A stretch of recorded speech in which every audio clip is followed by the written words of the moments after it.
بہن بیمار ہے، اس کے سر میں ہر وقت درد رہتا ہے، وظیفہ بتائیں۔ حضرت مولانا جمشید علی رحمۃ اللہ علیہ رائمنڈ والے، ان کا بتایا ہوا وظیفہ میں آپ کی خدمت میں عرض کیے دیتا ہوں، جو مجھے انہوں نے بتایا تھا، میرے 4 ماہ کے وقت کی بات ہے۔ یہ سورۃ بنی اسرائیل کی آیت نمبر 105، وَبِالْحَقِّ أَنزَلْنَاهُ وَبِالْحَقِّ نَزَلَ وَمَا أَرْسَلْنَاكَ إِلَّا مُبَشِّرًا وَنَذِيرًا۔ جب سر میں درد ہو ایک بار اس کو 7 مرتبہ پڑھیں، دوسری مرتبہ بھی 7 مرتبہ، تیسری مرتبہ بھی 7 مرتبہ پڑھیں، اور پھر تینوں بار سر پہ پھونکتے جائیں، اللہ پاک آپ کے سر کے درد کو ٹھیک فرما دیں گے۔ اور بالکل 100% یہ وظیفہ ہے، میں نے خود دیکھا ہے، مجھے درد شقیقہ کی تکلیف تھی، کبھی ادھر درد، کبھی ادھر درد، کبھی ادھر درد، اور اتنا درد شدت کا ہوتا، کبھی کبھی میرا جی چاہتا کہ میں اینٹ اٹھا کے سر پہ ماروں یا ٹکر دے ماروں، اتنا درد ہوتا کہ آنکھ کھولنا میرے لیے مشکل ہو جاتا۔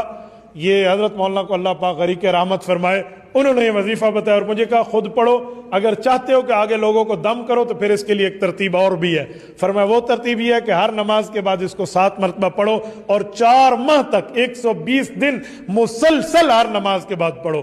آپ کی ایک نماز رہ نہ جائے، اگر رہ گئی تو ثم تستأنف الفریضہ، پھر پہلے دن سے شروع کرنا پڑے گا۔ جب 120 دن تک ہر نماز کے بعد آپ پڑھ لو گے، پھر آپ اس کے عامل بن جاؤ گے، دوسرے کو دم بھی کر سکتے ہو، ٹھیک ہے؟ اور اگر آپ دم نہیں کرتے، صرف اپنے آپ کو کرتے ہو، پھر 4 ماہ کی ضرورت نہیں ہے، پھر آپ اس کو صرف 3 مرتبہ پڑھ لیں، یہ 21 مرتبہ ہو جائے گا، 7 7 7 7 3 21، تو یہ آپ پڑھ لیں گے، اور ہر 7 بار کے بعد آپ سر پہ پھونکیں گے، انشاءاللہ تعالی آپ کے سر کا درد نہیں رہے گا۔